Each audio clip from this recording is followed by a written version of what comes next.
Dito na tayo sa Romanov, mga karayuma. Yung Romanov na yan, kay Bastian, mga karayuma. Babalik ta rin pa nila na ang Romanov daw ay si BBM. Si BBM ba? Nakakita ba kayo kung violente si BBM? Pakinggan nyo to. Si VP Sara na mismo ang nagsabi na hindi assassin ang kinausap niya. Ha? This term only came Ano ba kinausap niya? Nagtitinda ng ano? Taho? Taho! Aray ko. Ayun ba yung kinausap ni Sara? Ha? Defense? Taho! Aray ko.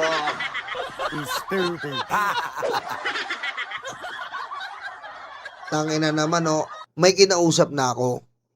Ang sabi ko, pag pinatay ako, patay mo si BBM. Sino ba yung mamamatay tao? Ano tawag doon? Di assassin. Aray ko. May kinausap na ako. Sabi ko, pag pinatay ako, patay mo si... from people who took her statements out of their proper context and tried to exaggerate them for what they really meant. Exaggerate? The truth of the matter is this. She and her family were threatened. Ano daw? She and her family were threatened?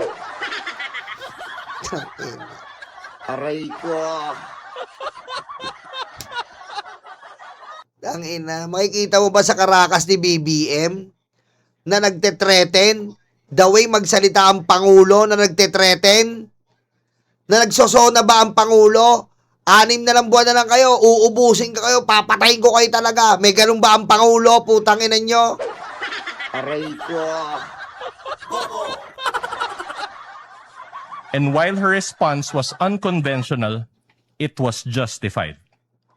What triggered her response was a question about Operation Romanov, which is the plot to eliminate VP Sara and her entire family. The NBI's own records prove this. In the minutes of the meeting of Dempsey Reyes' interview, he said, and I quote, "May press con kasi early." May bisita tayo si Saldico. Kamusta, Saldico? Masaya ka dyan? Masaya ka? Ha? Negative 13, kahit negative 99 pa si BBM, siya pa rin presidente. Aray, puti kang sakit na. Aray ko. Ang sakit nun, ha? Negative 99, tapos paggising ko, presidente pa rin si BBM. Aray, puta kang sakit. Patayin mo si BBM? No joke.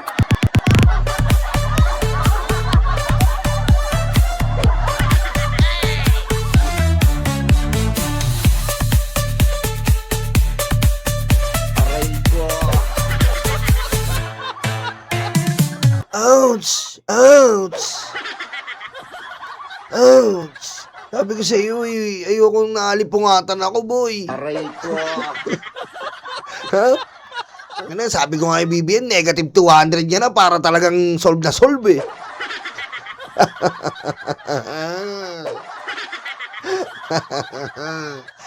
Tahimik, putek. Anong gagawin ni BBM yung negative na yan? Hindi na naman siya tatakbo uli. Aray ko. Ang mahirap, yung ang dami nagrarally, hindi mapaalis. Yun ang mahirap, boy. Yun ang mahirap. Mga kababayan, mga karayuma. Lahat na yata nagrally sila. Lahat binayaran na. Hindi mapaalis-alis. Yun ang mahirap. Aray ko. Ha?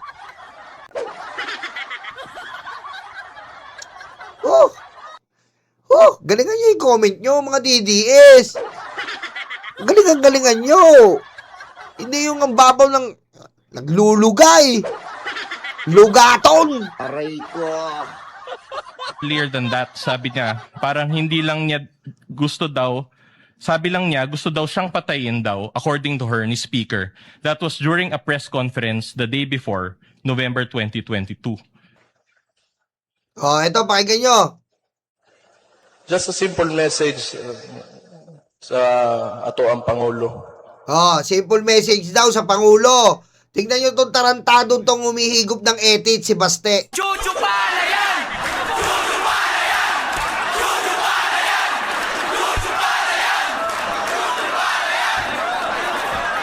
Baste, ang taba mo pa dito Hindi ka pa mahilig masyado sa etits. Ngayon, Kaugnay ito ng sabuatan umano ng mata ngayon pinapanay mo na, Baste, ang taba-taba mo pa dito.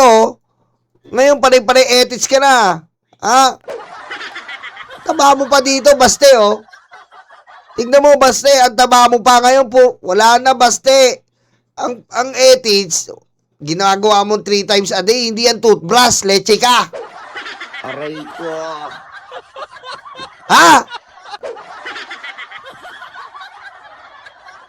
Ginagawa mong toothbrush yung etits 3 times a day. Ayop ka Aray ko. Just a simple message sa ato ang Pangulo. From now on, before you go to bed, think of the Romanovs. Think of the Romanovs. Isipin daw ni Pangulong Bongbong Marcos ang Romanovs. Sabi ni Basteng tsumutsupa. Aray ko. Think of Benito Mussolini, Ah. his wife. And think of what happened to you in 1986. Kita mo? Yan ang pagbabanta. Think daw ng nangyari sa pamilya 1986. Ikaw, Baste, think. Puro ka think. Think of LGBTQ. Aray ko. Ikaw ang prinsesa nila. Sa mga kapatid nating LGBTQ, bigyan nyo ng red carpet to. Alam mo, proud ako sa mga LGBTQ dahil sila, proud sila Proud silang ganun sila. Eto na tumatanggi pa Aray ko. Diba? Yung LGBTQ, proud sila Eto nagtatago pa sayang ang tato. Aray ko. And maybe we'll reconsider the direction that you are taking. Ang taba pa ni Basti dito. Tangina hindi pa nalulunod sa etits. Baste, shabu pa! Shabu pa! Aray ko. Focus ka lang sa shabu. Baste, Focus ka sa shabu. Focus ka pa. Upak na, Baste, Ganito zombie. Baste. Grabe tsura mo, men. Aray ko. Yung may tsura ni Baste, Tingnan nga. Pamabayan, tingnan natin Tingnan nyo naman. Tingnan nyo yung tsura ni Basti ngayon. Putik na. Kukumpara natin doon. Tingnan nyo, putik tong Basti na to Grabe, zombie na, men. Zombie, kakadrugs yan Yan, drugs ka pa, Baste. Putik tapos DDS. Proud na proud pa, Duterte! Duterte, shabu! Tignan mo, putang ina, Basti, tignan mo yung tsura mo. Tignan mo, dito. Tsaka didikit natin dito ngayon yan, Didikit natin dito. Adik na adik! Adik na adik! Tignan mo, Basti, tignan mo yung tsura mo, men. Tignan mo na yung tsura mo, Bastes. Puro ka shabu. Tingin namin. Baste, shabuan mo pa. Aray ko. Baste, todo mo pa. Drugs pa, boy. Aray ko. Baste, tignan mo yung tsura mo dito, tsaka dito. Putik, Aray ko. Ina yan, Napepwetang ka ba palagi? Napepwetang ka? Aray ko. Napepwetan yata palagi ito, kaya nag-hemorrhage to Aray ko.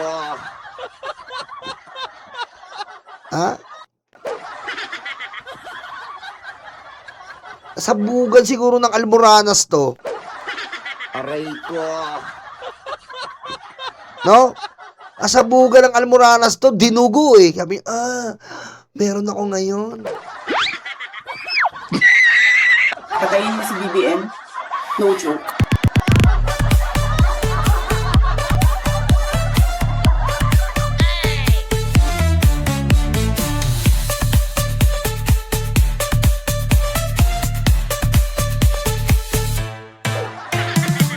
Grabe namang, uy, bigyan nyo naman ng galang si Max Alvarado. Kahit ganun yun, napasaya tayo nun. Huwag nyo ikumpara si Basti kay Max Alvarado. Mas karangal-rangal si Max Alvarado. Magtigil nga kayo. Aray ko. Bigyan yung galang si Max Alvarado. Kahit ganun yun, dapat marami tayong natutunan doon. Panday. Eh dito, wala tayong tutunan dito. Puro shabu. Diretso natin. Bas ang isang dokumento na pirmado umano ng isang nagpakilalang dating aide ni Vice President Sara Duterte. Laman nito ang plano umano noon ni dating Pangulong Rodrigo Duterte na patalsikin sa pwesto si Pangulong Bongbong Marcos sa taong 2025 para mapaupo sa pwesto ang anak niyang bise. At kung hindi magtagumpay Sino ngayon nagpaplano kay BBM? Sino? Makinig kayo. aabot pa umano ito sa assassination ni Marcos. Just a simple message sa ato ang Pangulo. From now on, before you go to bed, think of the Romanovs. Think of Benito Mussolini and his wife. And think of what happened to you in 1986. Yabang no, ikaw basta think of penicillin, amoxicillin. Ha? Ayan ang nasasabi ko sa'yo. Sinasabi mo kay BBM, Mussolini. Ikaw think of amoxicillin, penicillin. Aray ko. Ha? Think of penicillin, amoxicillin. Lagay mo sa puwet mo. Aray ko. Ha? Kakabayo sa'yo, sugat-sugat. Penicillin, amoxicillin. Aray ko. Yabang eh, no? Diba? Tama, Joby. Antibiotic na. Ha? Aray ko. And maybe you'll reconsider the direction that you are taking. Earlier today, June 19, 2024, I sought an audience with the President and tendered my resignation as the Secretary of Education effective July 19, 2024. Gusto ko, ang galing yung ulo niya ba? Tingnan nyo po ay yung mga sinasabi ng mga Duterte. Pakinggan nyo kung minsan nagsabi ang Pangulo. Sabi niya kay Sara, gusto kong kusutin yung mukha niya. Gumalong ba si BBM? Gusto kong kusutin yung mukha niya. Ha? Yung mukha niya na pwedeng maglagay ng bilyaran kasi square. Butasan ko yung mukha niya ng anim para bilyar. Walang ginanon, di ba? Aray ko. Ganun ba? Di ba? Wala. May ganun ba si BBM? Wala. Eto, tignan nyo kung anong ginagawa nila sa Pangulo, I realized toxic na yung Toxic. relationship. Kita nyo toxic. Di ba? Toxic. Ituk-atuk. Parehas, di ba? Ituk-atuk. Ituk-atuk. Aray ko.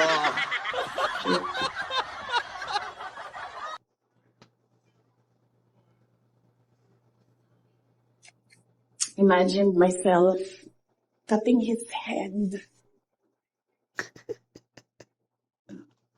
Pero isang beses sinabihan ko talaga sa Senator Amy. Sabi ko sa kanya, kung hindi kayo tumigil, hukayin ko yung tatay ninyo. Itatapon ko siya sa West Philippine Sea. So, kung presidente niyo siya, Tangina ako, huhukayin ko yung tatay mo. Kung ako, huhukayin ko si Digong.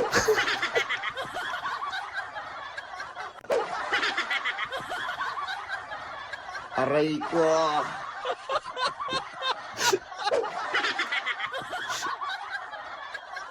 Ako, huhukayin ko si Digong. Basta ako si Digong pag nasunog. Mag-aabang talaga ako sa airport. Magdadala ako malaking electric pan. Tangina mo, ha? Dando kami nila Mike Cervera. Boss, buksan mo na yan, Mike! Sige. Nakaabang kami sa airport, oh. Nakaganon kami. Hanapin namin yung garapon, oh. Tangina ka. Sige, go. Hanapin namin yung electric. Tututukan namin yung abonetong putang yan. Aray ko.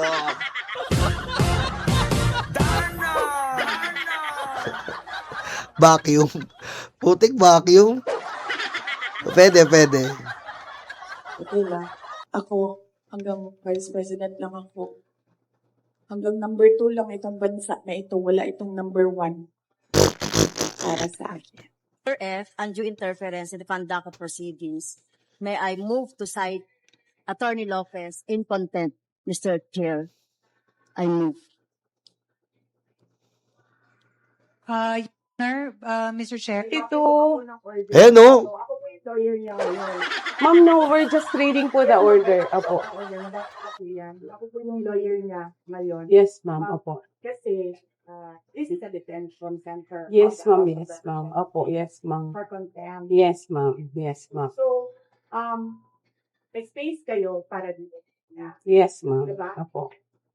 So, Ma'am, let para us, clear ma'am, let us just comply because we are mandated to. And then, ma'am, Yes. opo, ibabasahin na po namin, ma'am, yung order na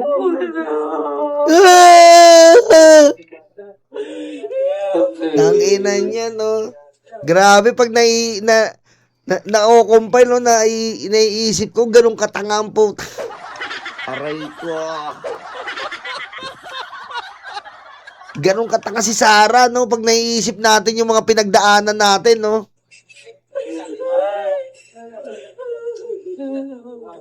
Camera. Hindi na nyo. Camera. Uy. Wala pong batas. Kawawa naman po ang Pilipino. Kawawa Pilipino. Piningir ang Pilipino. Aray ko. Piningir ang Kasi may Pilipinas. kinausap na ako na tao. Ayan na, main event. Sinabi ko sa kanya, kapag pinatay ako, Aray patayin mo ko. si BBM, si Lisa Araneta, at si Martin Romales. No joke. No joke. No joke. No joke. Nagbilin na ako, ma'am. Oh. Pag namatay ako, Oh. sabi ko, huwag ka tumigil ha. Hanggang hindi mo mapatay sila. Uy, hindi yan. Naku, wala yan. Wala yan death And he threat. said, yes.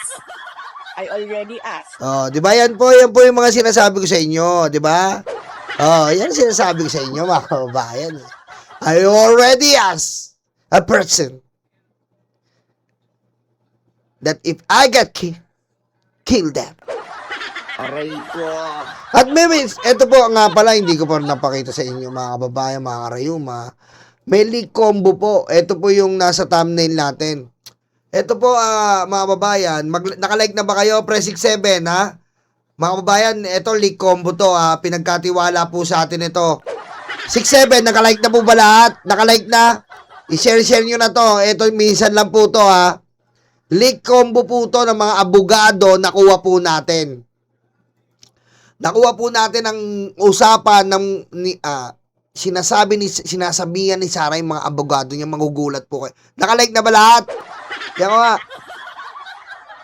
Grabe, ang tagal ko ni-research to, ha, para lang sa inyo, mga karayuma.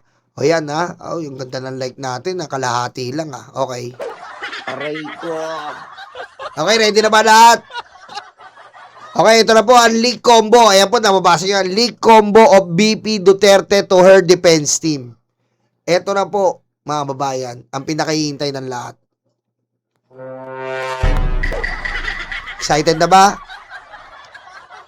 Okay, pakinggan maigi. Konting katahimikan. Ito na po ang leak combo. Basahin natin kung ano pa ba ang sinabi ni Sara Duterte sa kanyang mga depensa. Ito na po. Pakinggan natin.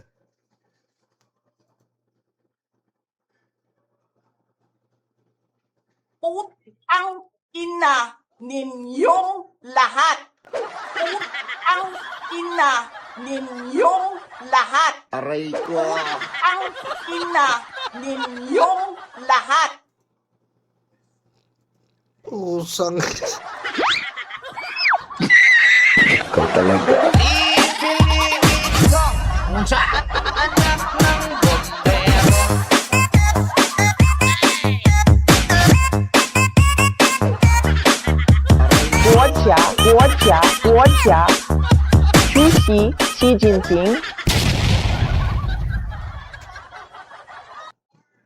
Hype na.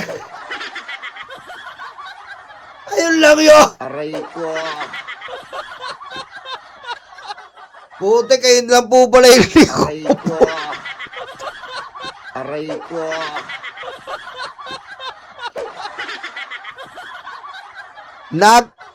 Anak ng weteng yung nag-forward dito, parang si Raulo eh.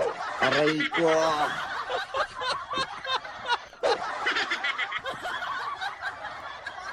Sabi ba, Sir Nyolo, may leak combo kami nakuha. I-react mo to. Sige, tatthumbnail ko. Aray ko. Yan ang panalo. Yun lang. Ayop!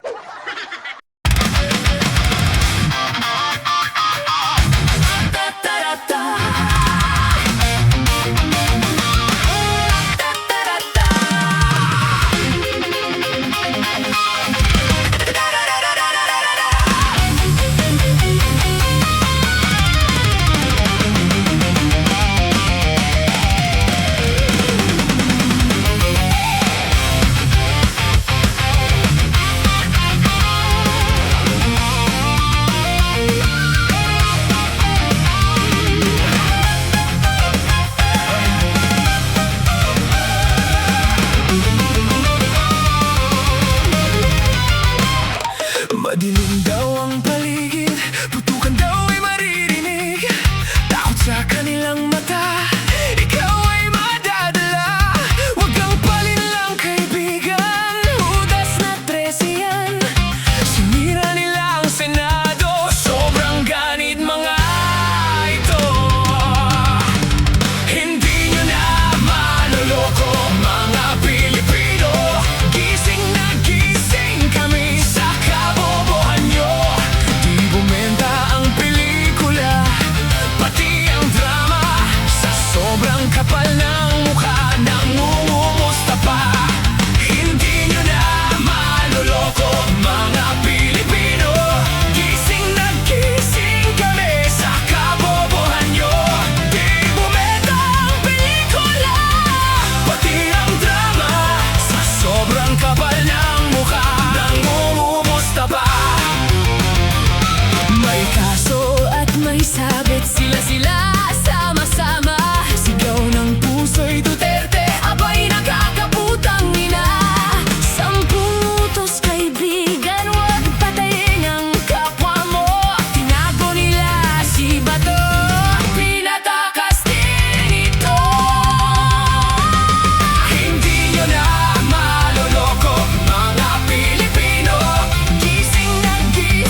singungaling